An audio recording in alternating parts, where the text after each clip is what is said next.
Hello everyone, my name is Ogeneti Joe Mamogo and you are welcome to Oxchem Academy. Now if you are new to my channel, kindly hit the subscription button below, also like, share and of course avail yourself to the lesson so as not to be left behind.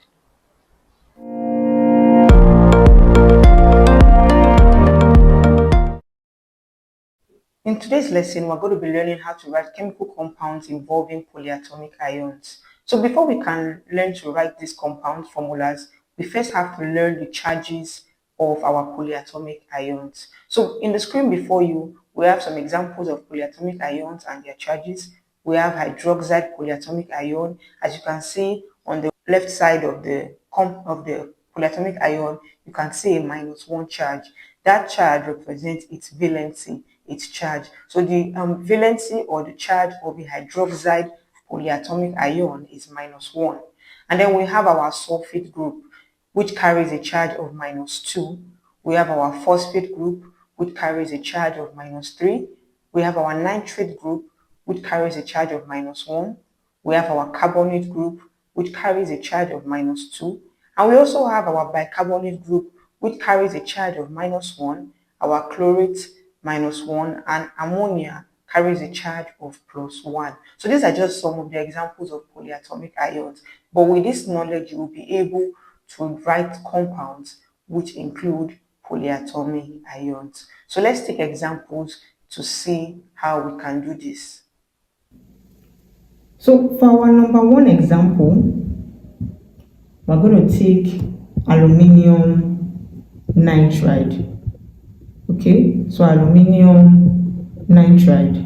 Now we are well aware that aluminium has a symbol of Al, and nitride, which is nitrogen, has a symbol of N. Now aluminium has a valency of +3, and nitrogen has a valency of -3.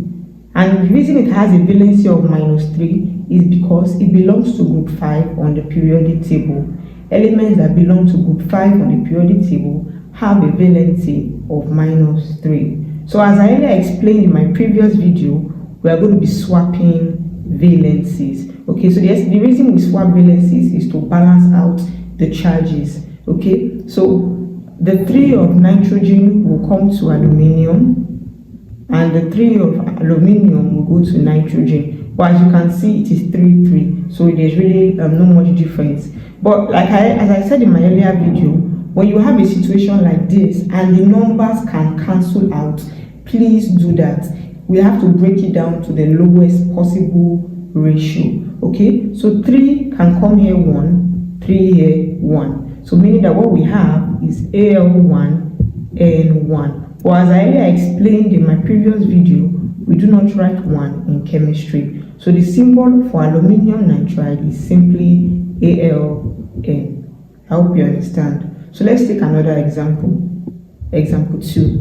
So for example 2, we're going to be taking iron 3 sulfide. Now this is a bit different from what we have been doing. You'll discover that there is a bracket with Roman numeral 3 attached to your compound name. But this is very easy, and this is very common with transition metals. So one thing you must note is that transition metals carry their valency in their name. Okay, so iron is a transition metal. Okay, so that is to say that whenever you see a bracket like this, just know that the Roman numeral inside represents the valency of the metal. Okay, so that is to say, remember, iron symbol is Fe. Okay, and sulfide, which is sulfur, is S. So iron carries a valency of +3. As I said, the valency is attached to the name, while sulfide, which is sulfur, carries a valency of 2, -2, because it belongs to group 6 in the periodic table. Okay, so you're going to swap valencies. The 2 of sulfide will come to iron, and the 3 of iron will go to sulfur.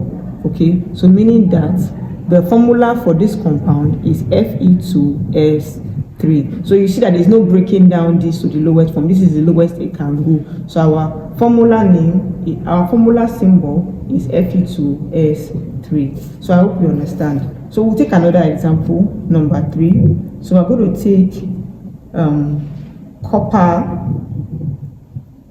1 chloride. Okay, so the symbol for copper is Cu, and as I said, transition metals carry their valency in their name. So that is to say copper has a valency of +1. And then we have chloride, which is chlorine, Cl. And chlorine is a halogen, so it carries the valency of -1. So there's a swap of valencies. The one of copper will go to chlorine, and the one of chlorine will go to copper. So our symbol is our formula is CuCl. Remember, we do not write 1 in chemistry. Okay, so it is CuCl. So we'll take another example, number 4. Please, if you have gotten to this point in the video, try pausing it, attempting to solve, and then if you when you get your answer, you check to see if you are correct. That way you are you know that you are following along, or you are following along. Yes. So another example we're going to take is mercury oxide. Okay, mercury oxide. One thing that will help you in writing formulas is knowing the symbols of your elements and their valency numbers. So please take time out to learn the symbols of your elements, your first 20 elements, and some other important elements that I referenced in my previous video titled Elements, Atomic Numbers and Their Valencies. Try and commit those elements and symbols to memory, as well as learning their valency numbers. Once you know those two things, writing formula becomes very easy. So the symbol for mercury is Hg. Mercury is one of those elements that is named using its Latin name. Okay, and so you can see that the valency of mercury is 2. Like I said, transition elements carry their charge in their name. And then we have oxide, which is oxygen. And oxygen carries a charge of -2 because it is a group 6 element. So there's going to be a swap of electrons. Okay, so the 2 of oxygen will go to mercury, and the 2 of mercury will go to oxygen. So Hg2O2. And because this can be broken down to the lowest ratio, 2 here 1, 2 here 1, our formula becomes HgO. Remember, we do not write 1 in chemistry. Okay, so our formula becomes HgO. So we'll take another example, example 5. So example 5, please try these examples on your own. We're going to be taking sodium carbonate. Okay, sodium carbonate.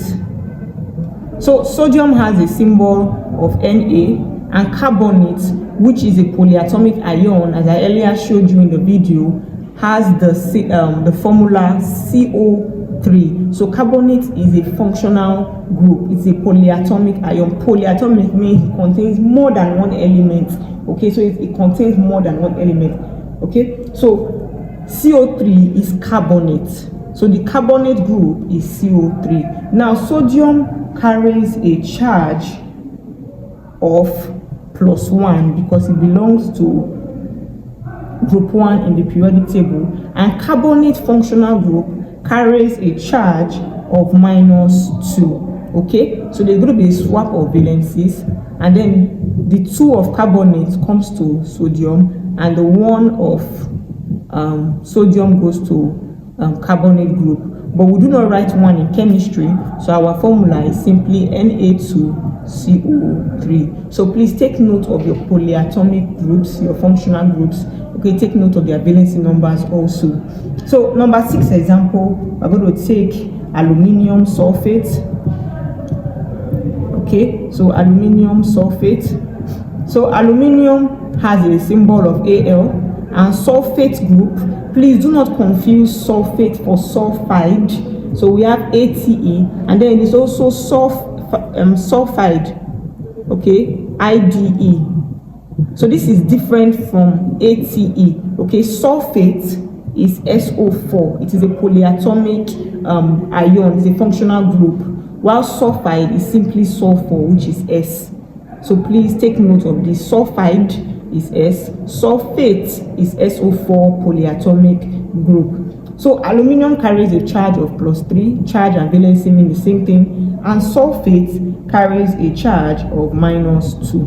So there's going to be a swap of valencies.